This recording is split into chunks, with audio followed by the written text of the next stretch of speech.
ذوالحجہ یہ اسلامی کیلنڈر کا 12واں اور آخری مہینہ ہے اور ساتھ ہی حرمت والا مہینہ ہے۔ اس مہینے کے ابتدائی 10 دن یعنی عشرہ ذوالحجہ بہت ہی بڑے فضیلت کے دن ہیں۔ اللہ کے رسول صلی اللہ علیہ وسلم نے فرمایا افضل ایام الدنیا ایام العشر، دنیا کے سارے ایام میں سب سے زیادہ افضل یہ عشرہ ذوالحجہ ہے۔ اللہ کے رسول صلی اللہ علیہ وسلم نے یہ بھی فرمایا ما من ایام العمل الصالح فیہا احب الی اللہ من هذه الایام، سب سے زیادہ پسندیدہ عمل اللہ کے نزدیک وہ عمل ہے جو ان 10 ایام میں کیا جائے۔ اور حدیث میں اللہ کے رسول نے فرمایا ما من عمل ازکى عند اللہ ولا اعظم اجرا،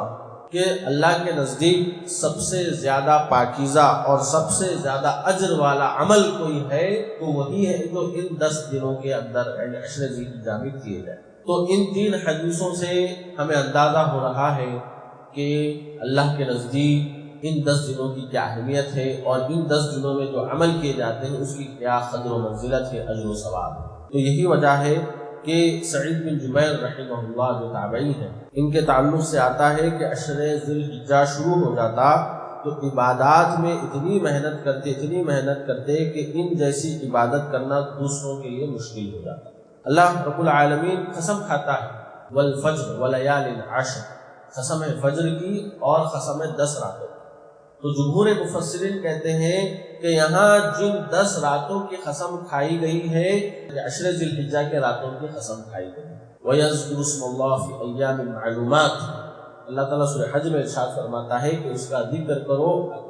ایام معلومات یعنی عشرہ ذوالحجہ مراد لیے گئے۔ تو قرآن مجید میں عشرہ ذوالحجہ کا تذکرہ آیا ہوا ہے جس کی فضیلت کے پیش نظر اللہ نے ان ایام کی قسم بھی کھائی۔ راتوں میں رمضان کی راتیں افضل ہیں اور دنوں میں عشرہ ذوالحجہ کے 10 دن یہ بڑے افضل ہیں، بڑے فضیلت والے۔ خواہش کرنی چاہیے کہ یہ ایام اگر ہمیں میسر ہوں تو ہم اس میں عمل صالح کرتے ہیں۔ ابن حجر عسقلانی رحمہ اللہ فرماتے ہیں کہ اللہ رب العالمین نے ان ایام کو اتنی بڑی فضیلت کیوں بخشی ہے، اس کی ایک وجہ یہ سمجھ میں آتی ہے کہ عمل صالح اس کے اندر جمع ہو جاتے ہیں جو کسی اور دن اور مہینے میں جمع نہیں ہوتے، یعنی کہ اسی مہینے میں اسی ایام عشر میں ہم جو ہے نماز بھی پڑھ سکتے ہیں، روزے بھی رہ سکتے ہیں، صدقات بھی کر سکتے ہیں، حج و عمرہ بھی کر سکتے ہیں۔ تو حج و عمرہ بھی اس کے اندر ہے، کسی اور دنوں میں حج وغیرہ نہیں کیا جا سکتا، یہی خاص دن ہے، تو اس لیے ان ایام کو خاصی فضیلت ملی ہے۔ تو آپ دیکھیں گے کہ انہی 10 دنوں میں عشرہ ذوالحجہ میں عرفہ کا دن بھی آتا ہے۔ عرفہ کا دن یہ کیا ہے، حج کا سب سے بڑا دن ہوتا ہے، بڑا رکن ہوتا ہے۔ اس دن کی فضیلت یہ ہے کہ اللہ رب العالمین اہل عرفہ کے لیے عام مغفرت کا اعلان کرتے ہیں اور ان میں سب سے زیادہ اپنے بندوں کو جہنم سے آزاد کرتے ہیں۔ تو یہ بڑی فضیلت والا دن ہے عرفہ کا جو کہ عشرہ ذوالحجہ کے اندر آتا ہے۔ اور انہی ایام میں 10 تاریخ جس کو یوم النحر بھی کہا گیا، اللہ کے رسول صلی اللہ علیہ وسلم فرماتے ہیں اعظم الایام عند اللہ یوم النحر و یوم الفطر، کہ اللہ کے نزدیک سب سے بڑا دن جو ہے یوم النحر کا دن ہے، قربانی کا دن ہے، جو جس دن قربانی کی جاتی ہے۔ تو ہمیں کرنا کیا ہے اگر یہ ہمیں میسر آ جاتے ہیں؟ سب سے پہلا تو یہ ہے کہ اس کے اندر حج و عمرہ کیا جائے۔ حج و عمرے کی بڑی فضیلت ہے اور انہی ایام میں حج و عمرہ کیا جاتا ہے۔ تو حج یہ پسندیدہ عمل ہے، بڑی فضیلت والا عمل ہے کہ جو بندہ حج مبرور کر لے تو اللہ کے رسول صلی اللہ علیہ وسلم فرماتے ہیں کہ اس کا بدلہ اللہ رب العالمین جنت کی شکل میں دینے والا ہے۔ دوسرا جو عمل ہے جو اس ایام میں ان ایام میں ہم کر سکتے ہیں وہ ہے روزے رہنا۔ اللہ کے رسول فرماتے ہیں ما من عبد يصوم يوما في سبيل الله الا بعد الله بذلك اليوم وجهه عن النار، جو بندہ ایک دن بھی اللہ کی خاطر روزہ رہتا ہے اللہ تعالیٰ 70 سال کی مسافت تک اس کو جہنم سے دور کر دیتا ہے۔ کان رسول اللہ یصوم 9 ذی الحجہ، کہ اللہ کے رسول 9 دن جو ہے روزے رکھا کرتے تھے، اور جو 9 تاریخ کا روزہ ہے یوم عرفہ کا جو روزہ ہے اس کے تعلق سے خاص فضیلت اللہ کے رسول بیان فرماتے ہیں کہ جو 9 تاریخ کا یوم عرفہ کا روزہ رہتا ہے تو مجھے امید ہے 1 سال گزشتہ اور 1 سال آئندہ یعنی کہ 2 سال کے گناہ اس بندے کے معاف کر دیے جائیں گے۔ ابن عمر رضی اللہ عنہ جو ہے یہ 9 دنوں میں کیا کرتے تھے، اگر ان کے رمضان کے روزے قضا رہ جاتے تو ان ایام میں اس کو مکمل کر لیتے، قضا پوری کر لیتے، تاکہ یہ بڑے فضیلت والے دن ہیں، ان دنوں میں قضا کی جائے تو بہت بڑا ثواب ملتا، تو ان ایام میں روزے رہ کر گزارنا وہ پسند کرتے تھے، تو ان دنوں میں روزے رہنا پسندیدہ عمل ہے۔ اللہ کے رسول صلی اللہ علیہ وسلم فرماتے ہیں کہ یہ افضل ایام ہے، فَأَكْثِرُوا فِيهِنَّ مِنَ التَّهْلِيلِ وَالتَّكْبِيرِ وَالتَّحْمِيدِ، تو ان ایام میں کثرت سے لا الہ الا اللہ، الحمدللہ، اللہ اکبر، یہ اذکار کرتے رہا کرو۔ ابن عمر ہو چاہے ابو ہریرہ رضی اللہ عنہ ہو، کیا کرتے تھے، خاص طور سے بازار کو جاتے تھے اور بلند آواز کے ساتھ تکبیرات کہتے تھے، اللہ اکبر اللہ اکبر، لا الہ الا اللہ، اللہ اکبر اللہ اکبر وللہ الحمد۔ تو یہ بلند آواز سے کرتے تھے تاکہ دوسرے سنیں تو ان کو بھی پڑھنے کی توفیق مل جائے، وہ بھی ہمارے یہاں دیکھا دیکھی پڑھ سکے،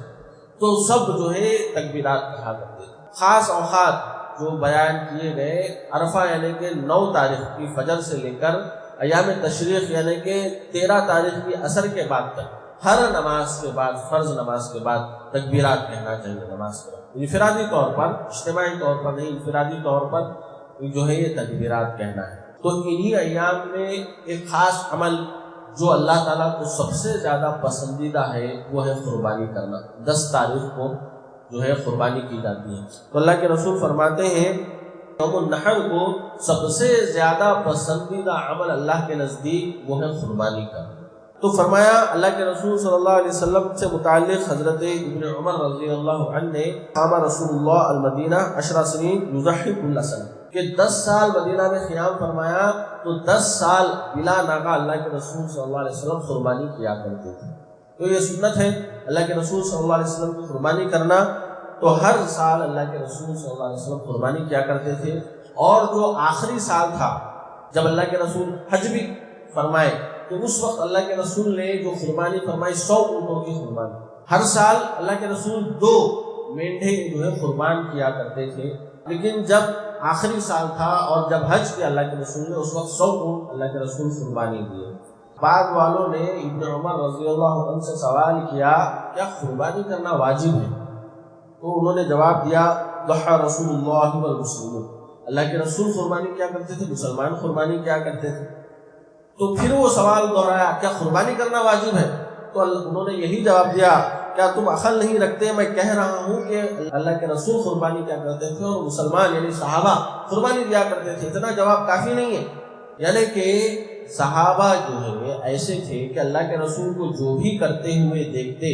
نیک عمل، وہ بلا چون چنا سوال کیے بغیر اس عمل کو کر گزرتے، یہ نہیں پوچھتے کہ یہ سنت ہے یا واجب ہے یا مستحب ہے، یہ سوال نہیں کرتے تھے۔ اللہ کے رسول جو بھی عمل کرتے صحابہ اس کو جو ہے کر گزرتے، وہ صحابہ عمل پیرا ہو جاتے۔ تمام مسلمانوں کو ہر گھر پر ایک قربانی کرنا یہ اللہ کے رسول صلی اللہ علیہ وسلم نے سنت قرار دیا ہے، ہر گھر پر ایک قربانی کرنا۔ یہاں تک بیان کیا گیا کہ اگر کسی کے پاس تنگی ہو تو وہ قرض لے کر ادا کر لے، کیونکہ پھر سال بھر وہ موقع اس کو نہیں ملنے والا ہے، سال میں ایک ہی مرتبہ ہے قربانی کرنا، پھر بعد میں اس کو موقع نہیں ملے گا، تو قرض لے کر ہی صحیح کر لے اگر اس کو ادا کرنے کی اس کے پاس گنجائش۔ ہوتا یہ ہے کہ لوگ اپنے دیگر کاموں کے لیے، رسم و رواجوں اور دیگر تقریبات کے لیے قرض لے کر جو ہے کرتے ہیں، لیکن جو اہم چیز سنت جو آتی ہے شاعر اسلام میں سے قربانی کرنا، جب اس کا مسئلہ آتا ہے تو بہت ہی کم اس پر توجہ دی جاتی ہے۔ اور ایسے بھی لوگ ہیں جو سمجھتے ہیں کہ صرف حج کرنے والوں کے لیے ہی قربانی کرنا ہے، عام انسانوں کے لیے قربانی کرنا نہیں، اس طرح کا بھی ان کے اندر نظریہ پایا جاتا ہے۔ جبکہ ہم نے حدیث سنی کہ اللہ کے رسول 10 سال مدینہ میں رہے، 10 سال اللہ کے رسول قربانی کرتے رہے، حج تو صرف آخری سال ایک مرتبہ اللہ کے رسول علیہ السلام نے کیا تھا۔ تو قربانی کرنا ہر سال ہے، ہمیشہ کرنا ہے، اس کے لیے یہ ضروری نہیں ہے صاحب نصاب ہو جائے، جیسا کہ زکوٰۃ جن لوگوں پر فرض، زکوٰۃ کا نصاب فرض ہونے والوں پر ہی قربانی کرنا ایسی بات نہیں ہے۔ یہ نہیں کہا گیا کہ قربانی اسی پر ہے جس پر جو ہے زکوٰۃ فرض، ایسا نہیں کہا، ہر کوئی کر سکتا ہے، جس کے پاس بھی قربانی کرنے کی استطاعت ہو، اگر وہ قرض لے کر بعد میں ادا کرنے کی استطاعت میں، اس کو بھی جو ہے کوشش کرنی چاہیے، کیونکہ اللہ کے رسول کیا فرماتے ہیں اللہ کے رسول فرماتے ہیں یا ایھا الناس ان علی کل اہل بیت فی کل عام اضحیہ، فرمایا کہ ہر سال ہر گھر پر قربانی کرنا واجب ہے۔ یہاں تک ارشاد فرمایا جو قربانی کی استطاعت رکھتے ہوئے قربانی نہ کرے وہ ہمارے عیدگاہ میں قدم بھی نہ رکھے۔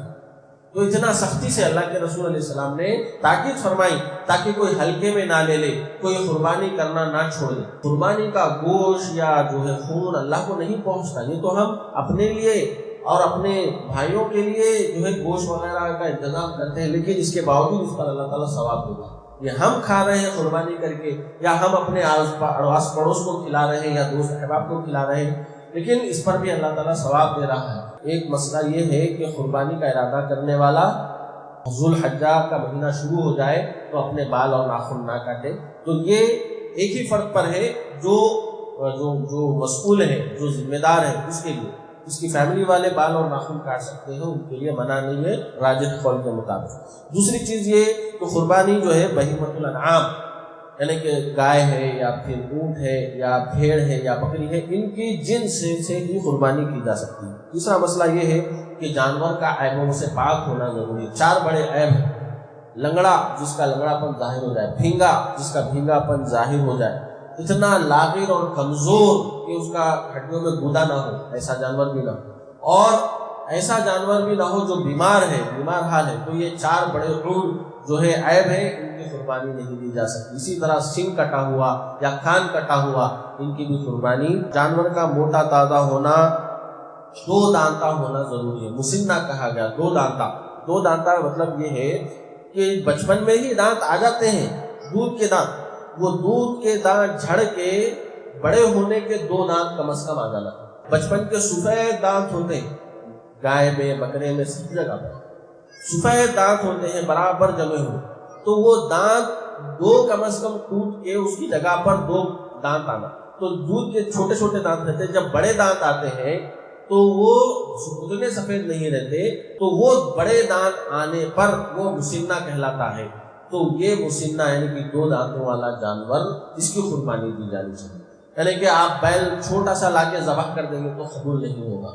آپ بکرا جو ہے چھوٹا سا لا کر قربان کر دیں گے تو قبول نہیں ہوگا۔ اس کی جو ہے ایج لمٹ جو ہے بیان کی گئی، اور 2 دانتا جو ہے یہ بیان کیا،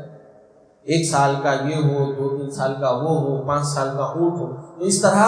اس کی عمر ہونی چاہیے۔ عمر سے بھی زیادہ ضروری ہے کہ 2 دانت اس کے نکلے ہوئے ہو۔ یہ تلاش کر کے بہت آسان ہے، اس کا ہونٹ اوپر کر کے دیکھیں، 2 دانت جو ہے نظر آئیں گے، دودھ والے دانت جھڑ کر 2 دانت ایکسٹرا بڑے چوڑے نظر آئے تو وہ قربانی کے قابل ہے، اس کو ہم جو ہے لے سکتے ہیں۔ تو انشاءاللہ مزید اس کی تفصیلات آئندہ دنوں میں ہم بیان کریں گے۔ دعا کریں کہ اللہ رب العالمین جو ایام آ رہے ہیں ان کی قدر کرنے، ان کی تعظیم کرنے اور اس میں عمل صالح کرنے کے اللہ تعالیٰ ہمیں توفیق عنایت فرمائے۔ جب تک رکھے اسلام پر قائم رکھے، ایمان کی حالت میں خاتمہ فرمائے، آمین۔ اقول قولی ھذا استغفر اللہ لی ولکم ولسائر المسلمین من الذنوب فاستغفروہ انہ ھو الغفور الرحیم۔